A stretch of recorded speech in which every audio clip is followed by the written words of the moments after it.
BBMP news 9ಗೆ ಸ್ವಾಗತ. ಮೊದಲಿಗೆ ಮುಖ್ಯಾಂಶಗಳು. ಸ್ಟೇಡಿಯಂನಲ್ಲೋ ವಿಧಾನಸೌಧದ ಮುಂದೆನೋ ಮಾಡಬೇಕು ಅಂತಿತ್ತು. ಈ ನಮ್ಮ ಹುಡುಗರುಗಳು ಅವರು ಇವರೆಲ್ಲ ಸೇರಿ ನನಗೆ ಗೊತ್ತಿಲ್ಲದೆ 1700 ಬಸ್ಸೇನೋ ಬುಕ್ ಮಾಡಿಬಿಟ್ಟಿದ್ರಂತೆ. ತಿರ್ಗಾ ಬೇರೆ ಬೇರೆ ಕಡೆ ಎಲ್ಲ ಬರೀ ನಮ್ಮ ಜಿಲ್ಲೆಯಿಂದನೇ ಅಷ್ಟು ಬುಕ್ ಮಾಡಿಬಿಟ್ಟಿದ್ರಂತೆ, ಬೆಂಗಳೂರು ಸುತ್ತಮುತ್ತಲು. ಇನ್ನು ಹೊರಗಡೆ ಗಿರ್ಗಡೆ ಎಲ್ಲ ಸ್ವಲ್ಪ ವಿಪರೀತ ಇತ್ತು. ಕೊನೆಗೆ ಹೈಕಮಾಂಡ್ ಅವ್ರಿಗೆ ಏನೇನು ಗೊತ್ತಾಯ್ತೋ ಗೊತ್ತಾಗ್ಲಿಲ್ಲ. ಇದೊಂದು ದೊಡ್ಡ ತಿರ್ಗಾ ವಿಚಾರ ಆಗಬಾರ್ದು ಅನ್ನೋ ದೃಷ್ಟಿಯಿಂದ ಹೈಕಮಾಂಡ್ ಅವ್ರು ಸಲಹೆ ಕೊಟ್ಟರು ನಮಗೆ.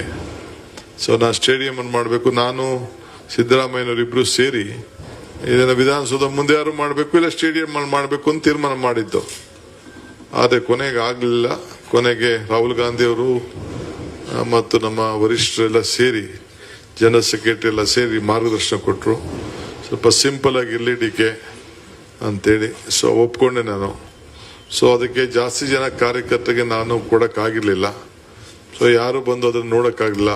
ಇಲ್ಲೇ ಸುಮಾರು ಕಡೆ ಎಲ್ಲ ಡೈರೆಕ್ಟ್ಗೆ ಟಿವಿಲಿ ನೋಡಿದ್ರಿ, ಇಲ್ಲೇ KPCCಲಿ ಇದನ್ನ ನೀವೆಲ್ಲ ಗಮನಿಸಿದ್ದೀರಿ.